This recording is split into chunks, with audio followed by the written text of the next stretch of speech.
Hi, this is Corey Johnston, and today's lesson is going to take place in the seventh chapter in the book of Job. Before we delve into our verse by verse commentary and analysis, we just want to briefly review what occurs before the chapter we'll be covering today. In the opening verse of the first chapter, we are introduced to Job, the human protagonist of this book, who is described as being perfect, blameless, upright. These are different translations, and eschews evil. Then in the second verse, we meet in the second and third verse, we are told of the number of his children and the number of his possessions, which were great in the second and third verse respectively. Then in the sixth verse, we encounter a heavenly dialogue between Yahweh and Satan, which paraphrased consists of Yahweh asking him, "Where have you been? I've been scouring the earth with implicit pride, because he's seeing the whole world as wicked and under his ways, and his kingdom is largely of this earth." But Yahweh tells him, "Have you seen my servant Job?" So he points with pride to his servant. And Satan, he is the accuser and the tempter. So what he does is he accuses Job of having a commercial conception of worship. He says, he only blesses you inasmuch as you have prospered him. Take away all his possessions, and he will curse you to your face. He is technically tempting Yahweh, but Yahweh concedes to it. He says, "Fine, I have perfect faith in my upright, blameless, and perfect servant." Perfect doesn't mean sinless; it just means without guile or hypocrisy. Then an east wind comes and crushes all his children. Nomadic raiders come and steal all his livestock all at once. And then in the second chapter, Yahweh points with pride again. And in the closing verse, he says, "Naked I have come into the earth, naked I shall return. Yahweh giveth, Yahweh taketh away. Blessed be the name of Yahweh." So he passes the first test. Then Satan takes it to the next level. He says, "Take away his health, and he will curse you to your face," when Yahweh points with pride to the fact that Job had not cursed him. And then he inflicts Job with terrible skin boils. They're referenced in the chapter we're going to cover. These aren't figurative. These are literal and real. These are physical skin boils all about him to add insult to injury, or injury to insult. And then we meet his wife, the only family member left living. Yahweh imposes a restriction on Satan. He cannot take Job's life, but if you give Satan an inch, he will take a mile. He took the lives of his children, he took his livestock, and he gave him poor boil. So his wife says, "Why don't you curse Yahweh and die?" And Job rebukes her, saying, "You speak as the foolish ones," and says much the same thing that he said in 121. But then we meet the three comforters. We've already heard from Eliphaz the Temanite, and then Bildad the Shuhite, and then Zophar the Naamanite are introduced in the 11th verse in the second chapter, and they sit in stunned silence, assessing Job's situation. Then Job breaks out and starts the dialogue on earth going. So there are three dialogues in the book of Job. There's the heavenly, the earthly, and then from heaven to earth, where Yahweh speaks to Job and his comforters. We'll delve on that more. But Job essentially amounts to a death wish, and he repeats much of that wish in the sixth chapter in the first half. We divided that one in two. We're going to review the lesson we most recently read before we briefly summarize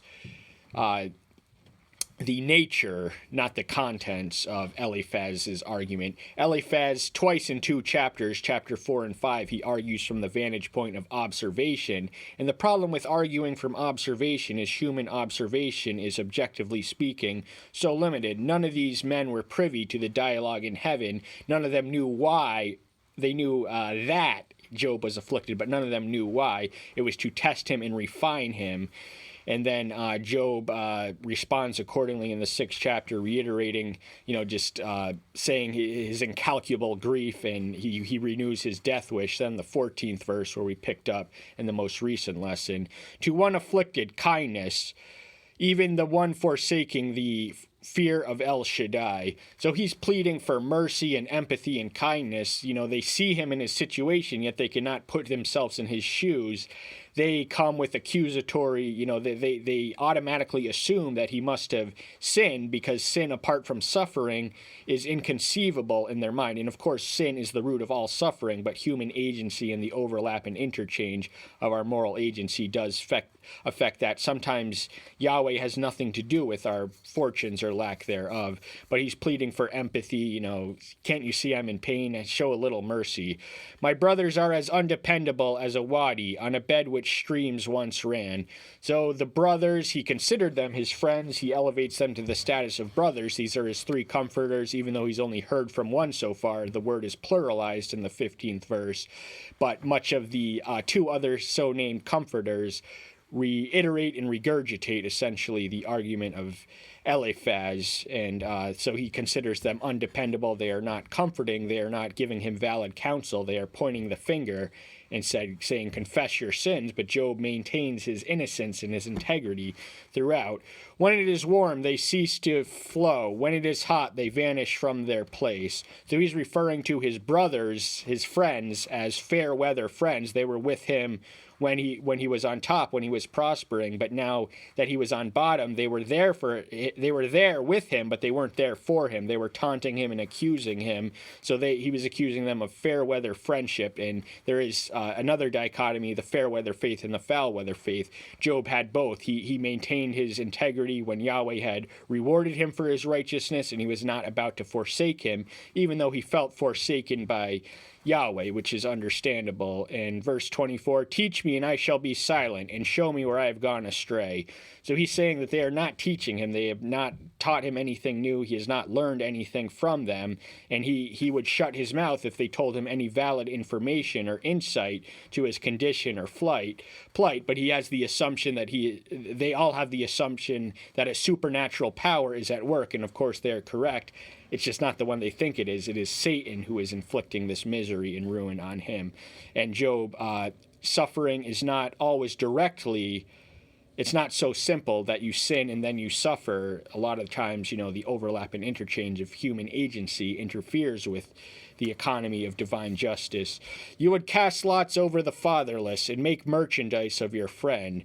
So Job, he had a concern that is reflected in the Mosaic covenant. First off, these are Edomites. They are not Old Covenant Jews. They are outside the Promised Land. This is the earliest written book of the Old Testament, believed to be dated to the patriarchal era. But the concern for the orphans and the vulnerable, Job empathizes with the orphans. He feels completely vulnerable. He feels completely bereft of a father in heaven at this point. And he's accusing his friends of profiting at his expense by poking their self-righteous jabs in him. But now please look at me, whether I would lie to your face. Relent, please. Let there be no unrighteousness. Relent. My righteousness is still in it. Is there unrighteousness on my tongue? Does my taste not discern what is perverse? So he appeals to his honesty. He looks them square in the eye and says, relent from your unrighteousness. I have not been unrighteous. You are being unrighteous to me in the way you are judging me preemptively. Without evidence, you come with accusations, but I maintain hold fast to my integrity and my innocence. And then the first five verses of the seventh chapter can be considered a continuum of his address to Eliphaz. This is his response, which begins in the 6th chapter. And then in the 6th verse, he appeals straightly to divinity itself. So he takes his petition and his plea and his argument from earth all the way to heaven. First verse, 7th chapter, book of Job, lesson itself. Does not man have to struggle on earth? For his days are like the days of hired man. Struggle defines the human existence. It's been that way since the fall. Adam and Eve had perfect paradise. They had everything they could conceivably want and need, and they had it all, but they sinned, and then struggle from the sweat of your brow you shall toil for your food from henceforth. So ever since then, the human existence, human experience has been defined by struggle. And of course, man has to struggle because a trouble-free life is simply impossible. And we Christians have to struggle. It is in the fire of affliction where quality Christians are made. So we have to embrace the struggle and learn from it and triumph over it, and not cower away from from it, not run away from it when it comes, but meet it head on and overcome it. And for the hired man that he refers to, he continues in the second verse, like a servant who sighs for the shade, and like a hireling longing for his wages. So hirelings were, temporary employees who are paid by the day, the customary practice, or maybe not even temporary, maybe an employee, but they were all paid a day's wages at the end of their day's work. In the ancient world, they did not have weekly paychecks. They didn't have checks back then. They had daily coins. I forget the precise measurement, which was a day's labor. I think it was a talent or something by the New Testament time. So he's saying that the servant, the hireling employee, has something to look forward to at the end of the day, at the end of his struggle. But his struggle, which he says, he exaggerates the duration of eventually, we're going to read, he says in months I have been struggling. He has nothing to look forward to. Life can only get worse, and that's why he wants death as a sweet release from the pain and agony and misery of life, because he has nothing to live for at this point as he sees it. And he's not ready to commit suicide. He knows that would be wrong, but he's begging Yahweh to just take his life, end his misery. So am I allotted months of futility, and nights of trouble have been appointed to me. So this is a slight exaggeration. It had been 7 days in stunned silence. That much time couldn't have elapsed since Job broke out, and then Eliphaz responded, and then Job responded to his response. It was day 8 tops, but it feels like months. And when you are in pain, it feels excruciating. It feels eternal almost, that every second is slower. So time does slow down when we are in pain.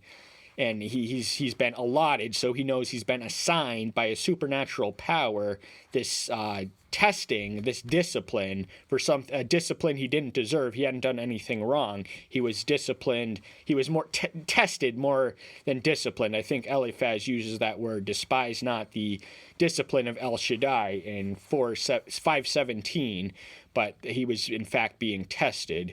So he has a sense of its appointment, and the reason that it was appointed to him was to prove to Satan that there is at least one person on the earth who will not succumb to your snares when you take everything from him. In a moment of time, health, wealth, he had it all. He lost it all at once, suddenly and inexplicably, but he maintained his faith in Yahweh and his integrity, and he remained innocent. When I lie down, I say, when am I going to rise and the night be ended? For I have had my fill of tossing till dawn. So he's having trouble sleeping in his condition. He probably lost his house. He was sleeping on an open field, and he had these terrible, painful skin boils. These were not figurative. These were not metaphorical. These were real and literal skin boils across his entire body. So we understand why he was struggling to sleep, and he's struggling to make sense of it. And it is to Eliphaz the Nemanite's credit that he gets the ball rolling, because Job doesn't want to make sense of it. He essentially pleads for death in the 3rd chapter. My body is covered with worms and dirt. My skin is cracked as it festers. Now, we don't know if the term worm is literal, but he did have skin boils, and worms can conceivably emerge, and maggots can come from skin boils. So we want to leave it both ways. He could be literal, it could be figurative, but the one thing we do know is that his skin was cracked, and it did fester. This is the cause and effect of having skin boils, the terrible, painful, dreadful disease, and he doesn't know where it came from. He doesn't know why it came to him, and he's looking for an answer, understandably. Verse 6, this is where he verse 7 actually, when he takes it to Yahweh. My days are shifter than a weaver's shuttle, and spent without hope. So he's feeling hopeless, he's feeling helpless, he's feeling bereft of comfort and counsel. And, the Ruach Kadesh had not yet come. He is a prayer away in this dispensation, but he feels forsaken by the Elohim Yahweh, who he had not forsaken. And he's saying that his days, even though he's having struggle to sleep, even though he counts the week as months, plural, he's saying in this verse, his mind is confused, that his days are coming faster than a weaver's shield. And of course, he has no hope, he has no help, he has nothing to live for, no reason to continue to existing as he sees it. But eventually he does demand his day in court, and that's when he takes it up to Yahweh. Remember that my life is a breath. My eye is never again to see good. So life begins with breath. That's how Adam was breathed into existence, Genesis 2:7, and that word in the Hebrew language, breath, ruach, it also translates as spirit. So the spirit of Elohim breathed the life into Adam, and of course, I got to connect this to the contemporary. Whenever politicians cite the Bible, especially the Democrats, alarm bells start ringing in my ears. They are piercing loud. Pete Buttigieg, the current one of the ones running for the Democratic nomination at the filming of this, the laziest, scummiest biblical exegesis of all time, he used that verse to justify abortion up to 9 months. I don't want to get distracted by that, but if you can't see the laziness or the scumminess of that, then you're pretty much on your own. If you need me to tell you why that is wrong, why that is lazy, why that is scummy, then I don't know why you're here. But keep staying by all means. But he has no hope that his eye will ever live or experience or see good or be blessed again. He feels himself accursed, and he is on death's door, and he just wants to go slightly over, because that's all it would take, and he longs for the sweet release of death. He doesn't hope or expect even to see good again. The eye of him who sees me no longer. Your eyes are upon me, and I am no more. So the eye of him, this was Yahweh, the eye of him who sees me. He sees not only us, but he sees into our heart. He has subterranean insight. He weighs the motivations and intentions of the heart, and that's how he judges us. And the mouth is an expression of what emanates from the heart. So our words are very much a reflection of what is dwelling in our heart, what spirit, what emotion, whatever. But he's saying, your eyes are still upon me, but I am no more. I am not the man I used to be. I'm not the human. I do not feel like I am living like a human being at this moment in time. The cloud fades and vanishes away, so he who goes down to the grave does not come up. So he's thinking about death. Death is at the center and nucleus of his thinking, the forefront of his mind, and he's comparing it to a cloud in the sky, which fades and then eventually vanishes away. It is no more. Such is the human life. The human life is referred to James in the New Testament as a vapor. It's only gone and then it vanishes a minute. So our mortal existence is fleeting and is ephemeral, so we do have to make the most of it if we want to stretch the ephemeral into the eternal. But the grave is it's death, and it's alternately translated as Sheol. That is the place of no return in the ancient Hebrew world. He returns no more to his house, nor does his place know him any more. I did not hold my mouth. I speak in the distress of my spirit. I complain in the bitterness of my being. So the 10th verse, we read that two at once, but he returns to no more to his house could be referring to him, because he is unrecognizable. His friends barely recognize him in the 2nd chapter because he is covered head to toe in skin boils, and he doesn't have a family. All he has is his wife. His children are gone. There is no coming back, but eventually Yahweh does restore his possessions and his family twofold. Verse 11, he's saying, I have a right to speak out loud because of the distress that I am feeling, the agony, the bitter pain and agony, and just the misery that gives, and I have every right to complain. I have every reason to complain, and the bitterness of my being, bitterness of my soul. So he is bitter. He's not bitter at Yahweh, but he is bitter at life. He is not bitter at the one who gave him life, but he just wants to know why these things were done to him, because he has the sense and premonition that it was sent to him by him, and he is only half correct. The adversary is at the same mercy of providence as we are.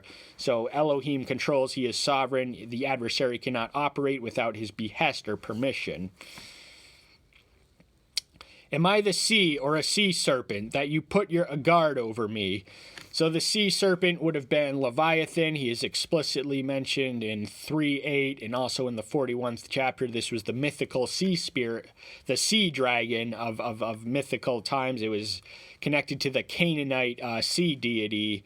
But, this would have been evil to the covenant people. They are not quite they're not Hebrews, but they are Jews in the sense that they maintain the same belief in the same being and the same morality.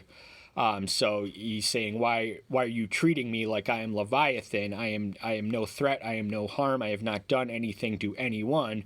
Why are you watching me so closely? Why are you singling me out for this inexplicable and immeasurable suffering, pain, grief, and agony? When I say, my bed comforts me, my couch eases my complaint, then you frighten me with dreams and make me afraid with visions, so that my soul chooses strangling, death, rather than my bones. So he finds some release in sleeping, because when you sleep, it cures most illnesses, or at least alleviates them or makes them better. So he has comfort and solace in sleeping, and then when he wakes up, the first thing, he's right back to his pain, return to his miserable existence. But even while he is sleeping, he is frightened with dreams, and he is made afraid with the visions. This is something Eliphaz the Nemanite claimed. A revelation in the night came to him and told him what he shares with Job.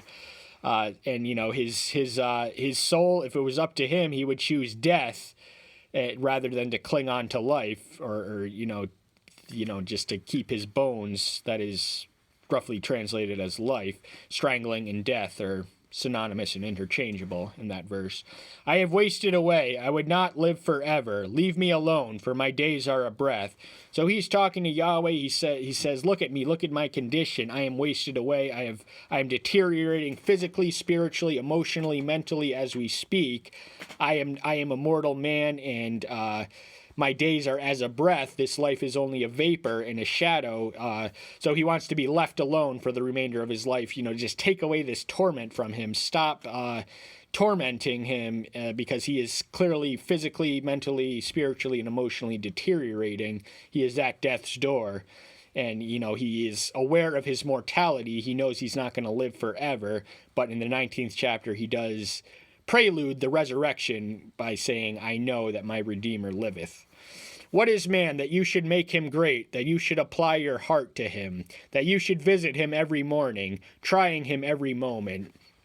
So this is kind of, the language is similar to what we read of in the Psalms, the 8th Psalm, where we learned that man was created to have dominion, and this is solely an act of divine grace. But we are the dominant species on the food chain. All the animals are at the mercy of us. Every life form, we are dominant and have dominion over them. And he's asking, why do you care so much? Why do you give it to us if you're just gonna visit me daily, every morning, tempting, trying me, tormenting me, afflicting me at every moment? There is no escape throughout the days. This is a 24/7 dilemma, which ends at the consummation of the dialogue, which to his credit, he does not forsake Yahweh, and he is eventually vindicated by Yahweh, who emerges to all present party. Eventually there's a fourth comforter, Elihu, who is younger than the other three. But after Elihu's several verse chapters, Yahweh comes down and tells them, listen, you guys have it all wrong. None of you are qualified or competent to question my moral judgment, because where were you when I laid the foundation of the earth? If you cannot understand the natural world, then what claim can you have to the supernatural or spiritual? How long do you not look away from me, nor leave me alone till I swallow my saliva? So even in the time that it takes to swallow saliva, just a flickering second, he is saying that he is not given a moment's rest from Yahweh, whose pain and torment is ever inflicted. It is an ever-present reality in his current situation, his present predicament. So he has no moment's rest, no moment of release, no hope for restoration.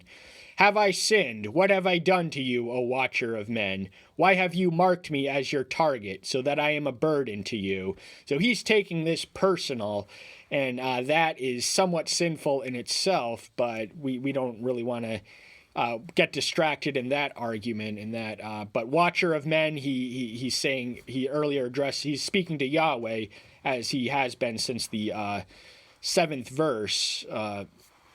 And he's saying, have I sinned? He maintains his innocence. He is being disciplined without deserving it. This trial, this affliction, he had done nothing wrong. He had hitherto been rewarded with material prosperity in proportion to his righteousness. But, now he's saying, have I sinned? Why is this all taken away from me? What have I done to you to make you do this to me? And what's so special about me? Why am I your target? But Job did not know that he was treasured above all the men walking at the earth at that moment in time. He pointed to Job rather than anyone else, to Satan, because he had faith in Job, and he considers himself a burden to him. Am I a burden to you? He's burdened by him, so he wants to know, is he a burden to him? And why do you not pardon my transgression and take away my wickedness? For now I lie down in the dust, and you shall seek me, but I am not. So Job, he doesn't know that, but sin is sneaky. There are sins of commission, there are sins of the spirit. Not every sin is observable and of the flesh, and in fact, those who tend to judge those who sin according to the flesh are more often than not guilty of the sin of spirit. So he's asking for forgiveness rather than discipline. If he has done anything wrong, he's not aware of any significant transgression to merit the calamity in the proportion to which he has received. So he's asking, why haven't you forgiven me? What have I done that is so wrong? Of course, he is not perfect. He is not sinless in that sense of the word. But now he's saying, once I go to sleep, you're going to seek me, but, you may as well, I am dead for all intents and purpose. The man I once was, the man I once knew is no longer and will not be recovered until he is intervened by Yahweh. But that's all the time we have for today. Thank you so much. I'm so glad you're here. Stay tuned until next time. I'll see you then. Bye-bye.